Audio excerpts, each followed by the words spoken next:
Hey everyone, this video is going to cover tables in HTML. Tables are ultimately pretty straightforward once you get the hang of the way the ordering of cells works. So tables historically were used to lay out content in HTML, but for a long time since CSS has come onto the scene, tables have not been used for any kind of layout. If you learned HTML a long time ago and are refreshing yourself, you may, however, find that your use of tables is completely inappropriate now because tables should not carry any kind of layout functionality. That's all handled through CSS. So what are tables used for? They're used for things like spreadsheets, pricing charts, and any other kind of data that you want to display in rows and columns. And they're structured like this. First, you need an element called table that contains the entirety of the table. Next, it's useful to add in a t-head and t-body. These are not required elements, but they help structure your head and the body of the table. Within t-head and t-body, you will have what are referred to as TRs, table row. And TRs will create the row within which each of your cells is going to exist. Within the head, cells are done with TH. Within the body, cells are done with TD. These each function identically, TH and TD do, but TH is the designator for a head cell, and TD, standing for table data, is the designator for a body cell. So, the tricky thing then comes with how you order your content with a table in HTML. And the way this works is each row is created with TR, and you're going to insert content one row at a time. There are technically columns still within this, but you don't ever see those columns. So you're never going to insert things via columns. So what happens then is that, say my header row, I want date,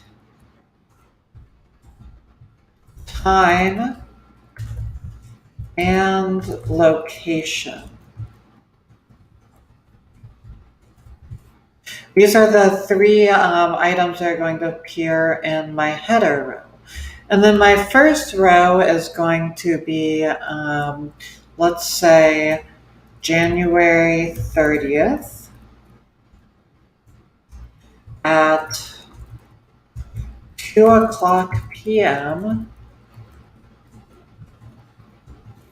in Muncie, Indiana. And you'll see the data displays as I've entered it left to right. So we have this row right here with date, time, location, and this row right here with 1:30, 2 p.m. Muncie, Indiana. And I can just copy this row over again and insert my second row worth of data. So this next one's going to be February 1st at 4 p.m. in Yorktown. And you'll see that that displays in the second row. So you basically create these row by row. Even if your data is organized for you around columns, you still need to create it row by row. And the rows that appear earlier in your HTML will appear earlier in the table. Finally, the only other thing you can really do with tables before you get into CSS is what's referred to as col span or row span. They stand for column span and row span. And these are for when you want to combine together two cells into a single cell. For instance, if you have a spreadsheet where you have a column that you want to contain, for instance, a complete total price of something with and without tax. Some of those may be identical, in which case you would want to combine two row cells together to create a single cell. And this is done with call span and row span.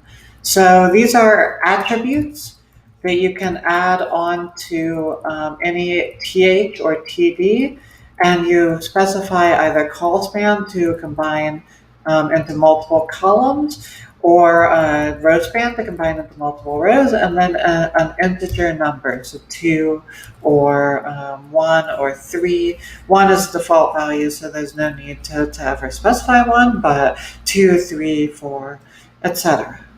That covers tables in HTML. The next video will cover forms, which are much more complex. Thanks for watching.